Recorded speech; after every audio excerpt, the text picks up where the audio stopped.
Sir ನಮಸ್ಕಾರ. ಈ ಊರಿಗೆ ಆಗಾಗ ಬಂದು ಹೋಗ್ತಾ ಇರ್ತೀರಿ. ಈ ಊರ್ ಮೇಲೆ ನಿಮ್ಗೇನೋ ಒಂಥರ ನಂಟು. ಮುಂಬೈ ಅಂದ್ರೆ ಏನು ಬರುತ್ತೆ ಸರ್ ನಿಮ್ಗೆ? ಮುಂಬೈ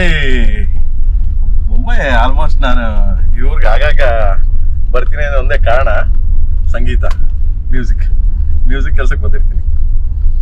ಇವತ್ತು ಬಂದಿರೋದು ಕೇಡಿ, ಓನ್ಲಿ ಕೇಡಿ 12 ಗಂಟೆಗೆ ಕೇಡಿ ಟೀಸರ್ ಲಾಂಚ್ ಆಗ್ತಿದೆ ಮುಂಬೈಲಿ. ಅಲ್ಲಿ ಒಂದು ಸ್ಪೆಷಲ್ ಏನಪ್ಪ ಅಂದರೆ, ಹಿಂದಿ ಫಸ್ಟ್ ಇಲ್ಲಿ ರಿಲೀಸ್ ಆಗ್ತಿದೆ, ಅಂದು ಮಾತ್ರಕ್ಕೆ ಮತ್ತೆ ತೆಲುಗು ಅವತ್ತೇ ಅಲ್ಲಿ ಸಂಜೆ ರಿಲೀಸ್ ಆಗ್ತಿದೆ. ಅಂತಂದರೆ 6 ಗಂಟೆಗೆ ಅಲ್ಲಿ ರಿಲೀಸ್ ಆಗುತ್ತೆ ಅಂತೇನಿಲ್ಲ.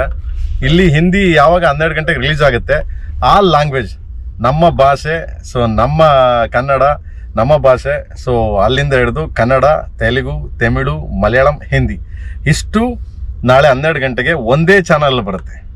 ಸೊ ಇದೊಂಥರ ಸ್ಪೆಷಲ್. ಏನಕ್ಕೆ ಅಂತಂದರೆ, ಯಾವುದೋ ನೀವು ಒಂದು ಲ್ಯಾಂಗ್ವೇಜ್ ನೋಡಬೇಕು ಅಂತಂದರೆ ಕನ್ನಡ ಓದಿದ್ರೆ ಕನ್ನಡ ಬರುತ್ತೆ, ಸೊ ಹಿಂದಿ ಓದ್ಬೇಕಂದ್ರೆ ಹಿಂದಿ ಓದಿದ್ರೆ ಸೊ ಹಿಂದಿ ಬರುತ್ತೆ, ತೆಲುಗು ಬಂದರೆ ತೆಲುಗು ಬರುತ್ತೆ. ಈ ಥರ ಒಂದೇ ಇದರಲ್ಲಿ ಸ್ಪೆಷಲ್ ಆಗಿ ಇದಾಗ್ತಿದೆ. So please watch and then support. ಈಗ ನಿಮ್ಮ ಸಿನಿಮಾಗಳಂದ್ರೆ ಯಾವಾಗಲೂ ಏನಾದರೂ ಈ ಥರ ಒಂದು ಹೊಸ ಪ್ರಯೋಗಗಳು ಮಾಡ್ತಿರ್ತೀರಿ, ಕೇಡಿಯಲ್ಲೂ ಮಾಡ್ತೀರಿ ಅಂತ ಅನ್ಸುತ್ತೆ ಅಲ್ವಾ? ಒಂದಂದ್ರೆ ಹೊಸ ಪ್ರಯೋಗ ಅಂತೆಲ್ಲ, ಟೆಕ್ನಾಲಜಿ ಹೆಂಗೆ ಹೋಗ್ತದೆ ಹಂಗೆ ನಾವು ಜೊತೆಲಿ ಹೋಗ್ತಾ ಇರೋದು ಗುರುವೆ. ಇನ್ನೇನು ಮಾಡ್ತೀರಿ ನೋಡಿ, ಬಾಲಿವುಡ್ ನಟಿ ಮಾತಾಡ್ತಾರೆ. ಬಾಲಿವುಡ್ ನಟಿ ಅಲ್ಲ, ಸ್ಯಾಂಡಲ್ವುಡ್ ನಟಿ. ಇದು ಬೇಕಾ? ಹೇಳಿ ಮೇಡಮ್. ಖುಷಿಯಾಗಿ ಎಕ್ಸೈಟೆಡ್ ಆಗಿದ್ದೀನಿ. ನಾನು ಇನ್ನೂ ಟೀಸರ್ ನೋಡಿಲ್ಲ. ಪ್ರೇಮ್ ಸರ್ ಯಾರಿಗೂ ತೋರ್ಸಲ್ಲ. ನಾಳೆ ಟೀಸರ್ ರಿಲೀಸ್ ಆಗ್ತಿದೆ. ಇವಾಗ ಮುಂಬೈಗೆ ಬಂದಿದ್ದೀವಿ. Super sir.